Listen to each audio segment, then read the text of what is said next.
Open houses. It's my favorite topic. I do a lot of open houses.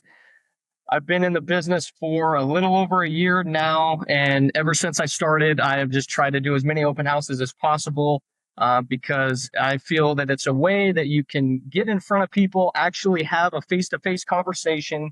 They can kind of tell who you are. You're not cold calling them without actually them seeing you first, right? You can have hopefully a good connection. You can show them that you're not weird. You're seeing that they're not weird, right? It's a good thing. So that's why I've always liked it. Ever since I started doing them. It was something you could do right out the gate. You buy some signs and you can get in a house. So ever since I started, that's what I've tried to do. There's a number of different things. I still try to do an open house at least one a week, if not two a week. I prefer to do them Saturdays and Sundays. That's when I've had the best luck.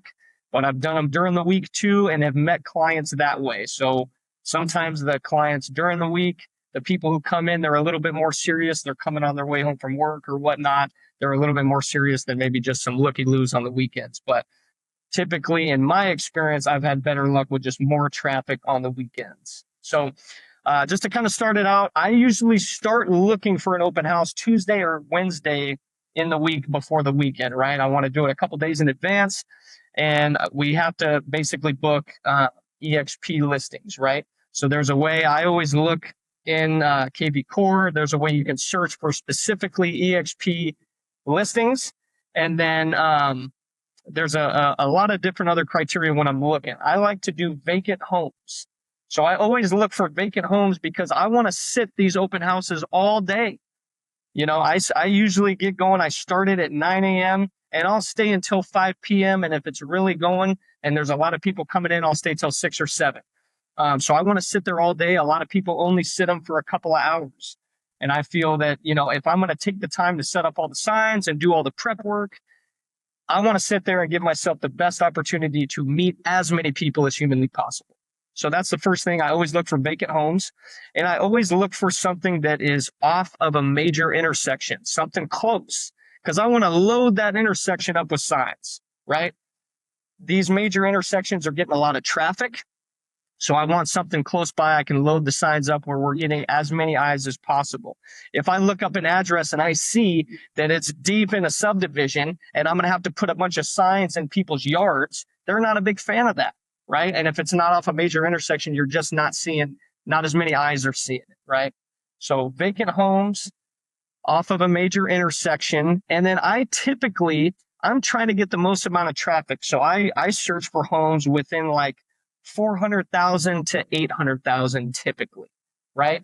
Kind of in the middle. I've done homes over 1 million and sat those open houses, but I have just felt that there's not as much traffic on those. And a lot of times, those people buying those houses have bought and sold houses in the past, and they've already typically have a realtor that they've worked with, right?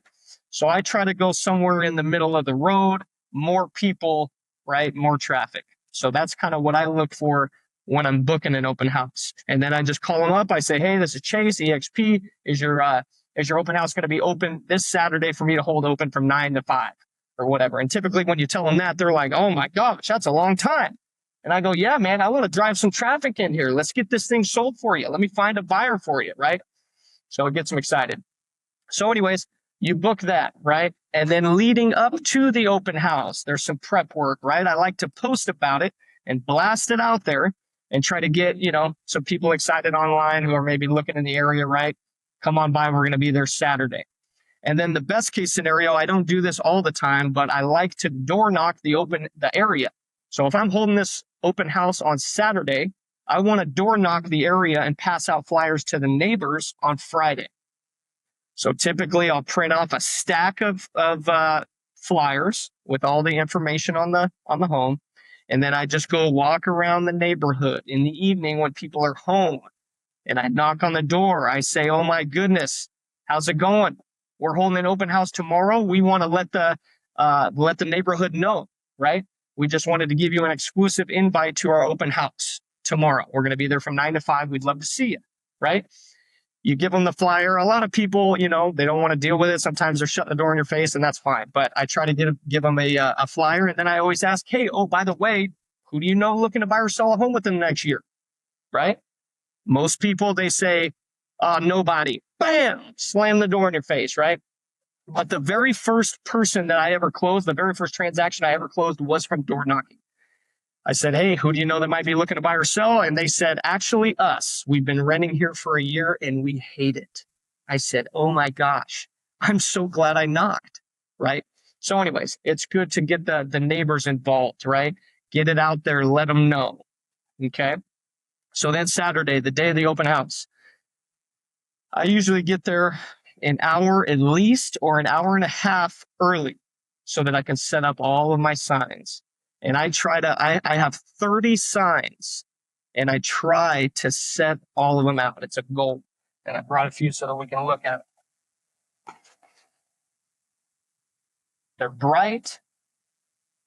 They catch the eye on the side of the road, right? And they're just the Coroplast ones with these H-frames. I ordered them off signsonthecheap.com. You can order a couple, I think for 30, I forget, it was a couple $100. I get 20 turns and 10 straights. So the turns, you have both sides, and then the straights, you only need one side for the straights. All right.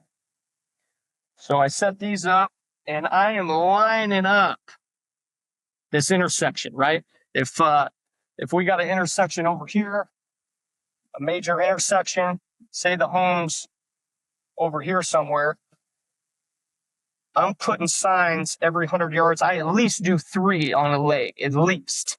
So signs here, right? These are turns. Say the home's over here somewhere. We're wanting the turns. We want straights this way, and then turns, right? Loading them up. Because people are eating, people are texting, people aren't paying attention, so you want to hit them. Boom, boom, boom, boom. When they're seeing all these signs, it's really catching their eye, right? So I really try to load them up a lot. And then this is a drill, because here in Arizona, the ground is hard. So I bought one of these big masonry drill bits, and then you just drill them into the ground so that you have a hole, because these H-frames are kind of cheap and they break. So I always use that. So that's the setup of the signs. Then from there, you get to the house, you got all your signs up, right? It's 9 o'clock. I always go in, turn all the lights on, put the toilet seats down, right? We want to make this thing look as nice as possible, right? Turn all the lights on. And all I do is I bring a table, if it's a vacant home, right? So unless it's staged, you need to bring a table and a chair to sit on. So I just bring a table, a tablecloth, and then it's just my computer. I know some people that bring, a lot of other fancy stuff, TVs, stuff like that. I'm sure that stuff works. I just haven't done it because when you're doing a lot of them and then hauling around, TV and extra stuff, I just didn't feel like it was necessary, but it might help, but I don't. I don't ever print off any flyers, and I don't have a sign-in sheet. A lot of people use a sign-in sheet to try to get people's information, right? And they pass out, hey, take a flyer. Here's all the information on the home, right? The very first open house I ever did, I didn't have a printer. I didn't know what to do. And a guy named James Wilson said, hey, just print off a flyer on the MLS. It's a 7-photo flyer, and just have it on your phone as an electronic flyer, and then send people that, right? So when they come in the home, you send them this electronic flyer because you have to have their info to send them this flyer, right? I printed off one of these too, just so we know, and I can pass this along. But that's the 7-photo flyer. You can print it right off of the MLS. It throws your info on it, your face, all your stuff, and then I put that on my phone, right? So when people come through the door, I pretty much say the exact same thing every single time. It's a rinse and repeat thing. I've practiced it. It works for me. Everybody does things a little bit different. So you can take it and tweak it however you like. But when someone comes in the door, I'm usually sitting down and they come in and I just say, hey, how's it going? What brings you in? Did you see the signs? Well, obviously they saw these signs. There's 30 of them out there, right? So they say, oh, yeah, we saw all those signs. And I say, good. That means they're working, right? And then we have a little chuckle, right? They usually laugh about that. So then I say, hey, come on in. This is a 4-bed, 2-bath, a little over 2,000 square feet. Been on the market about 5 days, and it's currently listed right at 500,000. So I give them a little blurb, right? Some of the info. And then I say, and hey, by the way, I have an electronic flyer that I can send to you with all the details. Does text or email work better for you? Right? I don't say, would you like me to send it to you? Right? Because then people automatically, they say, oh, no, I'm good. But when you say, does text or email work better for you? A lot of times, 9 times out of 10, they don't even think about it. They just say, oh, just text me. And then I say, okay, cool. What's a good number? 480, blah, blah, blah, whatever, right? And I'm taking notes and I send it. So now I have their contact, right? Now I have their phone number. And then I send them the flyer. Sometimes it's an email, whatever. But that's how I do it. You know, when you ask, hey, would you like me to? I've had people come in and they've told me we saw it on Zillow, right? They have all the information. And I say, hey, I have a flyer with all the details. Does text or email work better? They don't even think about it. Even though they have all the info, they still give me the number, right? That's what's worked for me. So then I say, okay, great. My name's Chase. I'll be here if you have any questions. And then whenever you're done, if you can rate the home 1 to 10, we always like to give the seller a little feedback, right? So now they're doing their thing. I'm not pressuring them. I'm not following them around. I'm not asking them any questions. I'm letting them do their thing. They can, have a good time, walk around, check out the house. But I've already planted it in the mind like, hey, when you're done, can you give me some feedback, right? So I'm kind of just hanging out. And then when they're done, they circle the house, they come back. And then I say, okay, what's the verdict, guys? We always like to ask on a scale of 1 to 10, 10 being perfect, 1 being an absolute abomination. Where do you think this thing would land for you guys? Right? So then they start engaging. Well, we would give it a 7.5. We really would like to see the a 5th bedroom. We have a big family. We need a 5th bedroom, and we wish the bathrooms were a little bit more renovated. Okay, great. That's good feedback. I appreciate that. Is this kind of the overall size that you guys are looking for? A little over 2,000 square feet, right? Oh, yeah, right. So I just start asking questions. Is this the area that you guys are looking? Are you guys looking specifically here in Gilbert, or are you looking at Chandler and Queen Creek also, right? Are you guys interested in a 2-story or just a 1-story? Do you need a pool or no pool? I just start asking questions, right? Now, sometimes people are just weird and they just want to leave, right? So they're like halfway out the door when you're trying to ask them questions. Whatever, get out of here then, right? We don't want to work with you anyways if you're weird. But a lot of people will sit and share that info with you, right, when you're asking them questions. So I try to ask all of these questions, right? Well, then when there's nothing else to ask, there's that awkward moment of, oh, now what should we do? Do we work together? I really want to work with you, right? What's the next step, right? So then I always say, well, hey, we're out looking at homes every day. So if I come across something that checks all those boxes that you're looking for, and hey, maybe it's even under market value, is that something you'd want me to reach out to you about? Right? So what did I ask them? If it matches exactly what you're looking for and it's under market value, do you want me to reach out to you about it? Well, of course they do, right? Sometimes they'll say, oh, hey, we already have a realtor, already got somebody helping me. So then I just say, okay, that's great. That's good that you have somebody that like and trust. Let me give you my VIP buyer program just in case they're ever sick or out of town. I would love to compete for 2nd place, right? So that's just a little Hail Mary just to give them something. Hopefully they go into the car and look at the VIP buyer program and say, oh my gosh, my realtor isn't offering these things. Why aren't we working with this guy, right? It's kind of a last ditch effort. But a lot of times they say, yeah, that'd be great. Let me know. Right? Let me know if you find something like that. So then I'd say, okay, great, Bob. Let me just jot down some notes of what we talked about, right? Because I haven't written anything down at this point. We're just having a conversation. We're trying to see if we like each other, Bob and I, right? So then when he says, yeah, let me know, I say, okay, Bob, great. Let's jot this down. You said it was a 5-bed we needed, right? 2,000 square feet. We need a pool, single story, blah, blah, blah. I write all that down, right? The next thing is we want to try to book an appointment with Bob there on the spot, right? We want to book an appointment to go show Bob some homes. So once I'm done writing down all the criteria that we talked about, I usually say, Bob, I can definitely send you over. I'm going to do some initial research, and I can definitely send you over some listings if you want to check those out. But you never really get a good feel until you're actually standing in the home. Sometimes the pictures make it look a whole lot better than it actually is. And sometimes you might think, I like carpet, but then when you're actually standing on it, you decide you don't like carpet, right?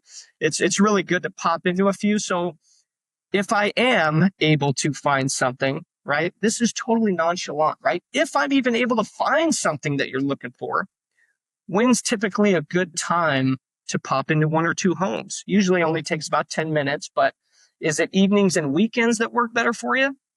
Right? See what he says to that. Well, yeah, I work during the week. Weekends are really the only time that I have. Okay, great. Well, I work by appointment, so I'll do some research.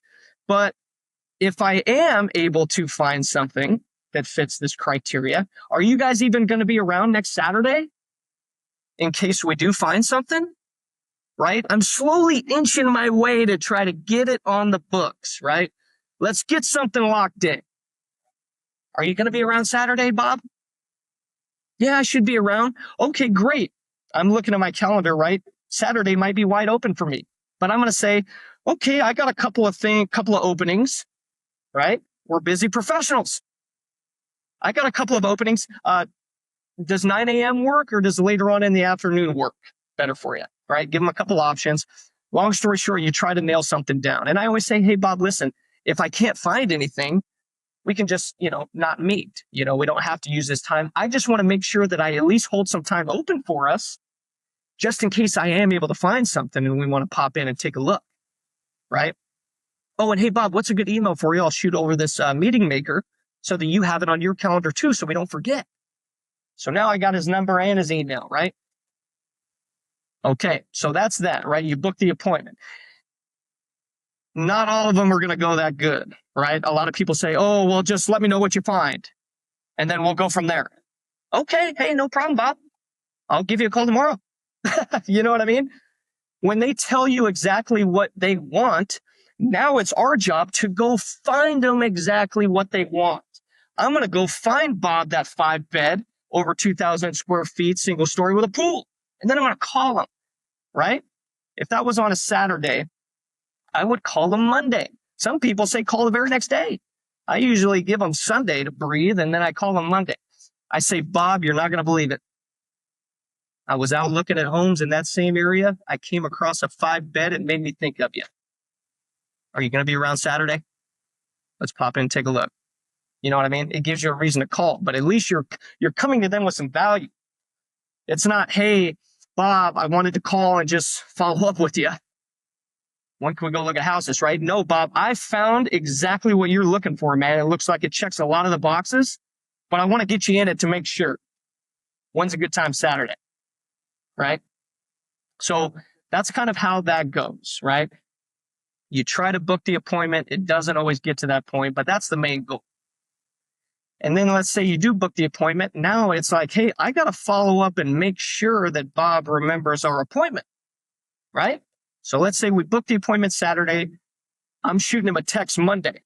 Bob, I did some initial research. I found a couple of homes that look like it fits a lot of the criteria we were looking for. I'm going to work on scheduling a few reservations for us to pop in and take a look for Saturday at 9 a.m. as we discussed. I'll let you know when those are locked in. Have a great day, right? That's what I would text him Monday.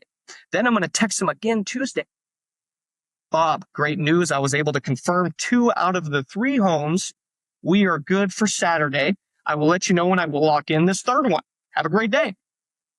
You're following up with them every day. It sounds like a lot. I might give them a day, maybe follow up Monday, Tuesday, give them Wednesday, and then follow up again Thursday. but you got to continue following up. They're going to forget about you, right? They're going to forget. So you got to keep hammering them. Hey, and you're showing them, hey, I'm doing work for you, right? I found us a few. I did the research. I did what I said I was going to do. Now I'm getting them locked in for us. I'm booking the reservations for us, right? So following up. And I've had people after the open house, we booked the appointment, they agreed to the appointment, and then they ghosted me and did not answer one time, right? Came to Saturday, a couple hours before, because if you hit them up 4 or 5 times and they're not answering, right? That's a sure sign. Then I'd say, oh my gosh, Bob, I'm starting to get worried. I've reached out a couple of times. I haven't heard back. It seemed like we were super excited about Saturday. I hope everything's all right. Right? Let me know if something came up. We can definitely adjust. Right? Sometimes that happens. So at the end of the day, if they don't answer, you just cancel and, you're going to say, hey, Bob, super unfortunate. I had to give up our time slots. Haven't heard back from you. I'm really starting to get concerned, Bob. And then hopefully at that point they say, hey, I'm sorry, I got busy with work, whatever. But people do what they do. They don't always answer. So it is, that kind of is what it is. But anyways, you're meeting these people, right? You're trying to book these appointments from the open house. Another thing that I do is after, I have a good conversation with someone in the open house, whether I book an appointment with them or not, but say we had a good conversation. They said, hey, yeah, let me know what you find, right? I always shoot a video text in the home and just say, Bob, this is Chase from the open house earlier today. I always like to follow up with the people that I meet in my open houses. So I just want to say it was a pleasure meeting you, and I look forward to serving you and your family any way that I can. I'll keep my eyes out for that 5-bedroom you were looking for. Have a great rest of your weekend. Looking forward to talking with you soon. And then I send that to him, right? He sees my face. He sees the home, right? The open house guy, right? Because a lot of times when we're just shooting a text, he's like, who is this guy? So, it was kind of weird starting to do that. It was kind of a little uncomfortable, but I've gotten good feedback on that. People say, wow, man, I love the follow-up. That's super cool. And it's a way they remember you. So I always do that. And then, the main thing is get as much information from them as possible, and then try to go find what it is they're looking for. And then ultimately, if you can't book the appointment from the open house, you're calling them the next week with homes that fit what they're looking for, and you're trying to book an appointment to go show them homes. Because at the end of the day, people they talk about it like a car, right? They want to test drive a car. They get excited when they're in homes.